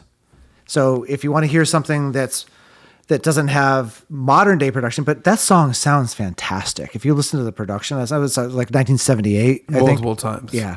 Bobby took everything seriously, spared no expense. Yeah. Like Jurassic Park. Oh, yeah, exactly. I spend a lot of time thinking about what Bobby Caldwell could have been if he was like not so obsessed with just like trying to fit in with this tiny composer community. He could have been a much bigger deal. Yes, not all of his music is fantastic, but that song is like legendary. S And tier will for always sure. be. Will Yeah. always be. Yeah. Yeah. What You Want to Do for Love by Bobby Caldwell. If you like Daniel Caesar, at least check out that song. Yeah, totally. And Get You is my favorite Daniel Caesar. So he's Oh, yeah. on this. He's sampled on it. He's sampled. The vocal sample is from, Would have never known. Yeah. It's yeah. sped up and tweaked. Yeah. To be frank with you, this is, though it seems to be a crowd favorite, Mm-hmm. not mine. All right. So you got anything? Yeah, I got anything. Song 10. If you want to watch something go from 890 million listens to 91 million listens, you can come over here to Anything, which is fun and experimental. You get this crazy glitchy beat with this awesome snare sample where I want to isolate that snare and make it mine. Yep. There's these choppy gaps. Suddenly we're into experimental hip hop style, a la Qbert. And it's also kissing indie production. I like this. Okay. So I don't like this until we get to the vocal harmonies at the breakdown with the "Do You Even Know I'm Alive" part. The That's- 127, let's yes, go. Yes, that's when this song wakes up for me. Otherwise, I could give a shit. But once I get there, I'm there, and I do like the Steve Miller "Fly Like an Eagle" arpeggio. No, bro. This thing, this spacing on it is what you lacked. That, and she's singing, not legato over this, No, she's but not. also not staccato over this. She's like owning this industrial thing, and each sound source is pristine. Every one of these samples sounds good. I'm going to push you on this one. I really, really, really like this song. You got Carter Lang and Scum. It reminds me of Danger Mouse's production. He's the guy who produced Seal of Green through all the crazy stuff. Yeah, I mean, there is like a lo-fi, almost like demo feel to this. No, to not this song. almost. There's definitely. Yeah, I just don't. There's nothing that's sticking out to me. Yes, the feel is good. The song doesn't hit me until I get to that breakdown. Then it so wakes, good. Then it wakes me up. And they're like, showcase my singer. Yeah. How do you feel about it after that? Yeah, from the breakdown to the end, I'm in. Good. So I'm in. you don't like the first 30 seconds? First, maybe a minute and 30 seconds. Yeah, it's 2:29. Yeah, let's split it down the middle. I would call it 45 at best on your side. Yeah, 2 minutes. They answer. They answer pretty 2:29. quickly. They answer pretty quickly. So you don't like it? I love it. I like the back half. I The think this is beginning, cool. the beginning, I could sleep through. It also stuns. It comes out of look back, Broken Chords, Garden, Gina. We've been in hip hop territory for a long time. Mm-hmm. We haven't retouched our guitars, our indie stuff. Mm-hmm. So this to me is like, it's like smashing a bottle against the wall. Yeah, and here's actually my complaint of the album is there's not a lot of energy transfer throughout this album. Like your more high energy songs, Drew Barrymore and Prom are. But our more high energy songs at best are 82 BPM. We haven't even talked about how slow this album is. Right. This whole album is a vibe, but between Drew Barrymore and Prom, because of the melodic range, you get more energy. Sure. Right. The Warm Enough For You and having a guitar that can do like a 16th note, dugga, like we'll drill a thing. right. So once you get basically from The Weeknd pretty much down to Wavy, you're just in like this slower vibe. You didn't dig on this song at all. I'm stunned. It's my The ending is that like stomp clap. It goes out of time signature.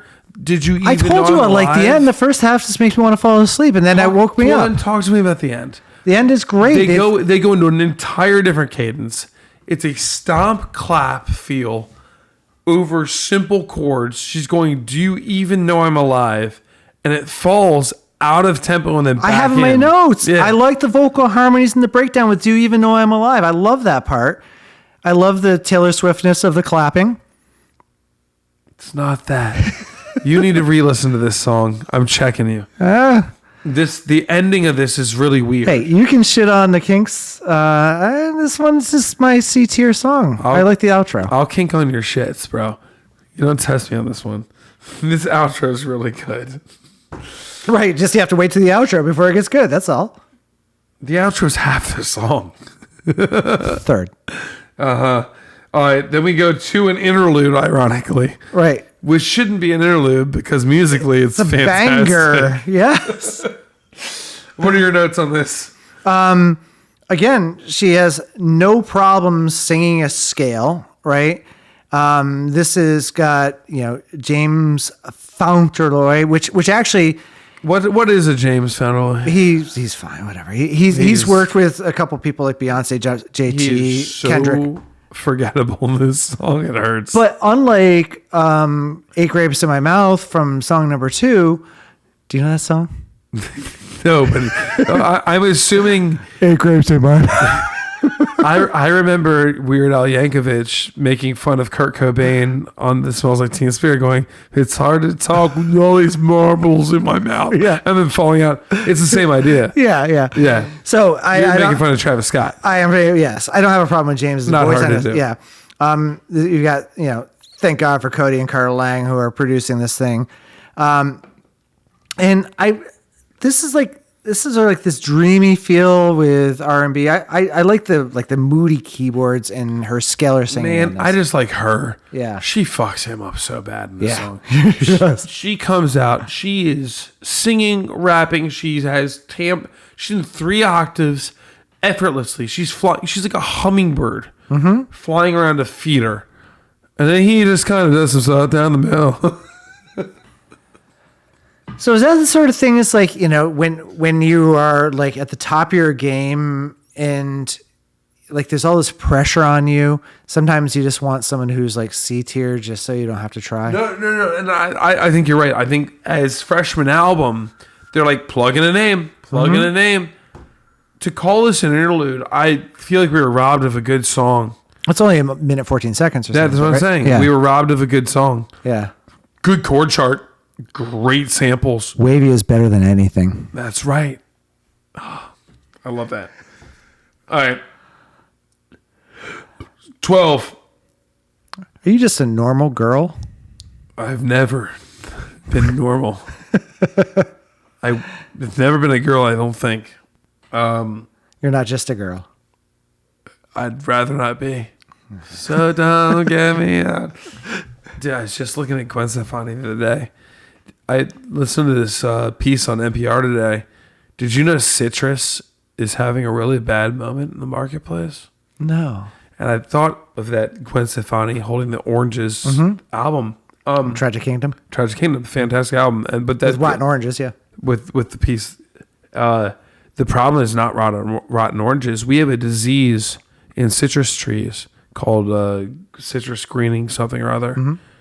And it's like these parasites come in and they put this little bit of bacteria in a tree and the tree freaks out and shuts off all of its ventricles and can't accept sugar from the leaves and everything else. And the tree kills itself and dies. The citrus becomes deformed and no longer sweet. We're about to lose oranges, limes, lemons. Like you're like, oh, it just gets more bitter. No, like inedible, kumquats, all gone. Citrus is about to be out. The new banana. Because the whole story with bananas, like the bananas that we eat are Cavendish.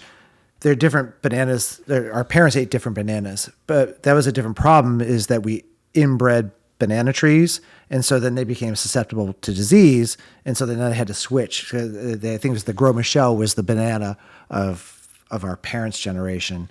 And the Cavendish banana. We're going to have to find new citrus because our citrus is fucked. This is Fruit Corner on Backwards East Podcast. Fruit Corner. All right. So, speaking of Fruit Corner, Normal Girl. Normal Girl. One of the things I like musically is how they hold off on playing the bass until they play the bass. That's a key R&B soul thing. Yeah. That's like D'Angelo was good at they hold on to it. And man, when it hits, it comes in. You're like, guys, I need toilet paper.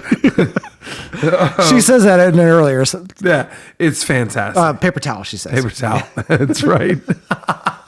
she does mention a paper towel, Fantastic. and only boys would really know what that I means. love her for that.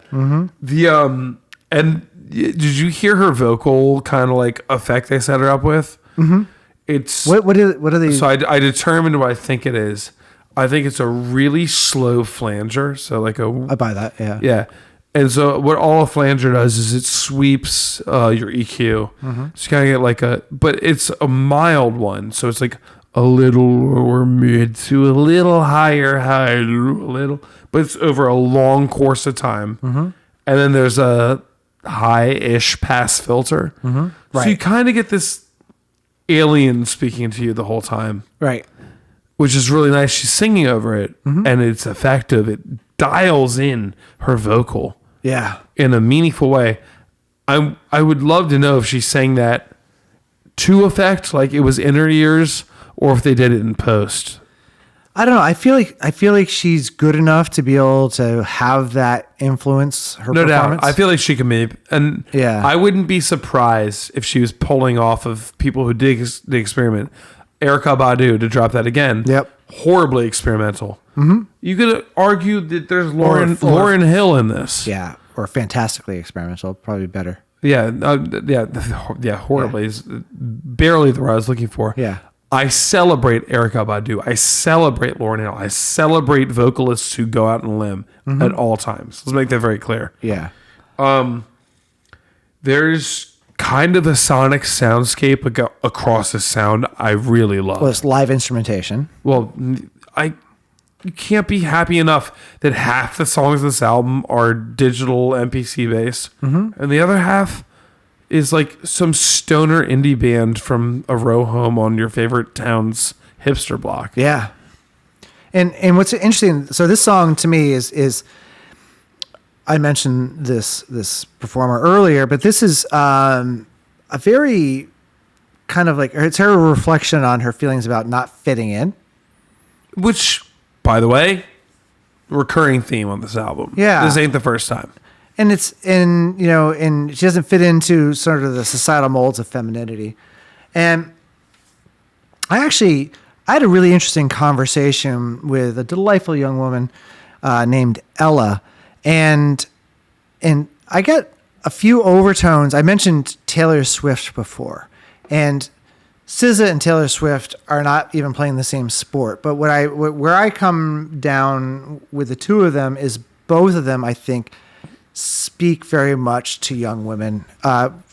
Taylor Swift in a very more direct, or how about middle of the road, like I think that's the not direct, but middle of the road, like I'm broken. This is a messy breakup. My heart's been broken. You've broken my heart. I'm going to talk about every boy that's ever wronged me. SZA's a little bit more mature about how she does it, but there's this whole like girl power thing that came through, especially 2017. We're not too far away from Me Too and everything that was going on there.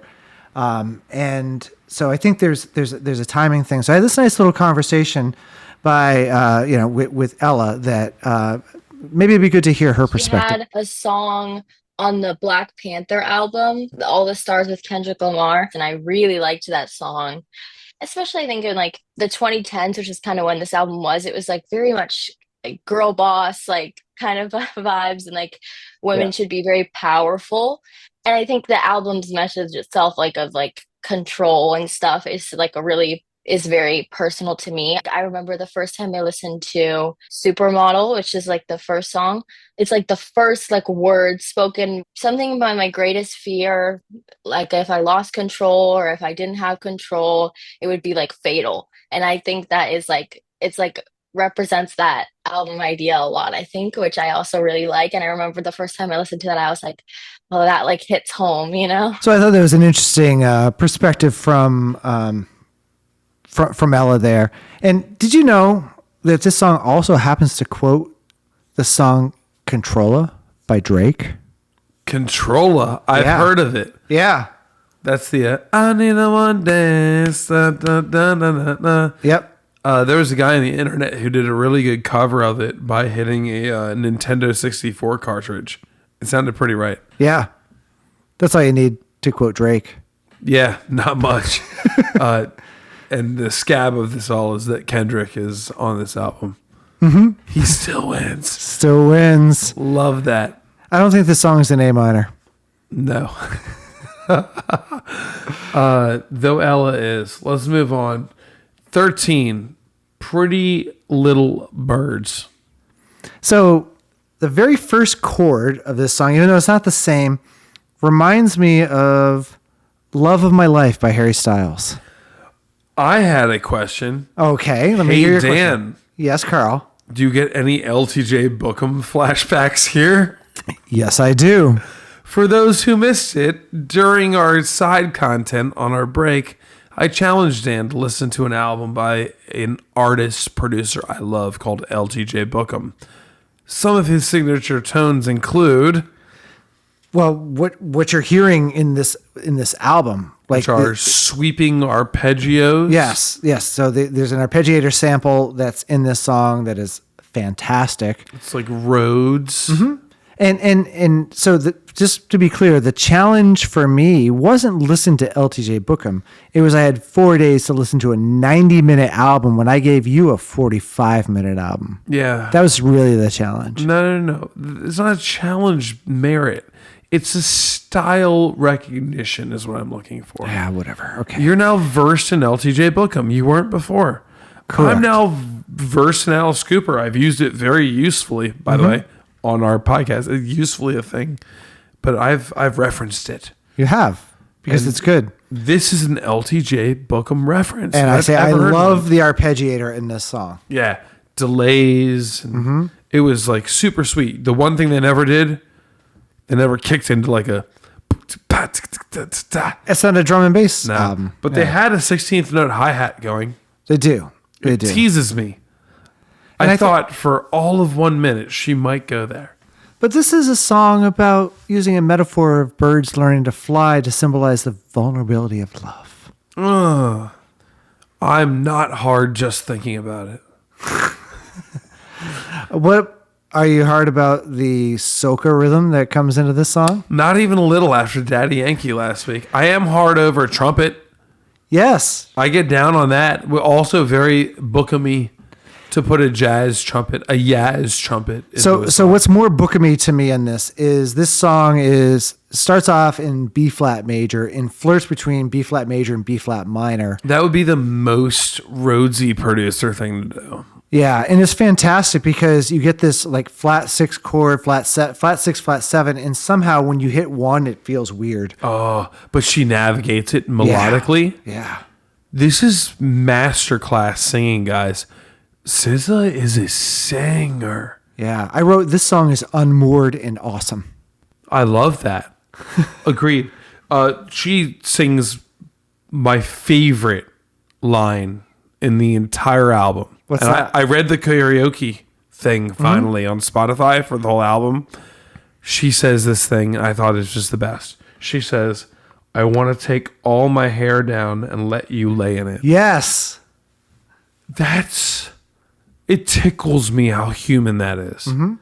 That's such like a mom comforting thing, but also a lover nurturing comforting thing. It's Rapunzel. To say it, yes, to say that to a person is incredibly intimate to me and detailed. I mean, trapped in the tower, Yeah. right? Must have got lost. Jag Giles band, right? Like all of that. Like, yes. I want to take all my hair down and let you lay in it. It was just, she said that and I went, whoa. She's got a lot of hair too.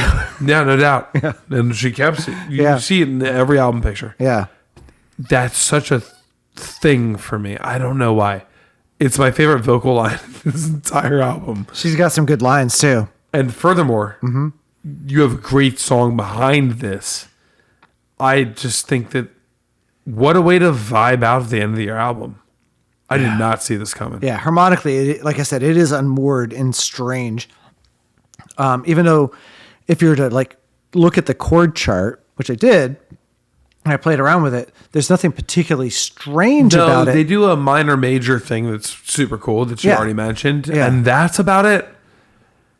But also, half her chord charts on this album are 1-4, 4-1, 1-7-4. Like, there's not a ton of variety. But this dips into, so this is in B flat and B flat major, B flat minor, and then every once in a while we get a B, Yep, there's your minor major. right? And well, Or no, we got B flat to Phrygian. B. Yeah, No, yeah. Phrygian. Thank Yeah. you. I'm sorry. Yeah, and it's just a passing chord, but there's some really interesting stuff. But somehow the B natural chord, like the B chord, isn't the weird chord. It's the flat 6 to 1, and the 1 feels weird because She sings everything but the one. yeah, Yeah. it's Thoughtful. fantastic. Musicians wrote this Correct. and recorded it. Mm-hmm. This album's not a mistake. This thing was ready to roll. Like, this was put in the hands of the right people. These are Pretty Little Birds. This is a top 3 for me. This is a top 2 for me, if not a 1. Mm-hmm. What is your 1? Drew Barrymore. Yeah. Full stop. Drew Barrymore is my 3. I think Doves is still my 1. Doves doesn't do it for me from that perspective, Doves does it for me very hard. but yeah. The Kendrick weight of it really spikes me. I like that song, but it's Yeah. maybe 4 for me. Yeah, I think I'm Doves, and then here, I think I'm the 2 Bird songs win. Do you need And to then- release some? I need the burp. I think I'm Doves, Pretty Little Birds, Drew Barrymore. Yeah, I mean, so to me, I think it's Drew Barrymore, maybe this, and then Prom, because I like the energy of Prom. See, I have problems with Prom, but Yeah. man, it's a great song. Yeah. I have no songs I really don't like. And then I like Normal Girl, too. Yeah, another indie tune. Yeah. You like the natural production in this one. Again, I'm not a hip hop listener by trade, right? So those songs resonate with me. It's not a hip hop album by trade. Right. That's the best part. Yeah. It's kind of split. I imagine this falling out of favor with certain crowds because it didn't strike the box. But Maybe, but I feel like she's so authentic and seemingly likable yeah, that might get, keep you in the no in the question running. about it. The charisma is unreal. yeah. I never knew I liked this until I like this. Yeah. Now I just want to obsess. I can't wait to listen to SOS, Oh, it's which I will good. now do in my free time. It's good. Oh, you've listened? Oh, yeah. Oh, I can't wait. So, do you think that the 35-year-old SZA still resonates with being 20-something? I think she's speaking to him. Yeah. Yeah. The damage is done. I love that this is the last song in the album because we begin how we end how we begin. Oh, we said the same thing. Yeah. Oh, I said kind of crazy how the whole album comes back around to a solo guitar. Yeah. However, this time, clean, clear. With a guitar player. No effects. Yeah. No, but it starts with this as a guitar that's distorted, not in typical sense of distortion. It's a very Overdriven. warbly. Yeah. No, that guitar at the beginning is drunk, and she's singing over it alone. Yeah. You get her at the end, and now she's really singing, and she's singing over this crisp jazz guitar. Yeah. It's really good. And it's been a while since I've been in my 20s, but I remember that kind of like, what the hell am I doing? Right? Because when you're a teenager, you know everything. You're the smartest person on the fucking planet. Exactly. Right? And then you're in your 20s and you know nothing. Yep. Right? When you're a teenager, you don't even know how your parents made it. How that was possible that you became born. Half these people Right. Everyone's an idiot. And then you become in your 20s and you're like, ooh, maybe I'm the idiot. Depending on your relationship with your parents, maybe you recognize that they're not as dumb. But there's I feel like that she doesn't cover that topic, but I feel like the whole struggling with identity and love and how to be a 20-something. There's a respect there. Yeah. And I mean, And I just remember that very clearly. you need not look further than the fact that she literally uses her mother's final interview with her on the way out as that topic. That's her story and she's sticking to it. She's sticking to it. Yeah. And that's cyclical. You could put that right back to the beginning of the album where she's talking about control. And SZA enters over a dreamscape solo guitar. Yeah. This is just this beautiful freedom. It's like butterfly wings. Yeah. Guitar. It's really intense how cool this album just did, like the yo-yo down and up. Album craft came in at the end. I talked about there's a lot of energy in the front, tempo energy and Drew Barrymore. I mean, nothing's more than like 10 BPM away from each other. But because of the soaring, warm, like the melodies here, everything's more in a certain soundscape. But there still is an arc story-wise, and the fact that this thing is bookended by these two beautiful, uncomfortable, but they're both uncomfortable in different ways. The intro with supermodels uncomfortable. Meant to be uncomfortable via detuning some dissonance, some content. Yeah. At the end, you feel free as a bird. Yeah. But you know that you're done. And there's kind of this doom that comes with that, right? Yeah. Yeah. All right, Daniel. Yeah. That's an album. That is an album. One of these days, we will get these podcasts a little shorter. I just feel like we have so much to say. Yeah. Hopefully you all enjoy it. Our metrics are looking like we're building up some listenership. I appreciate that.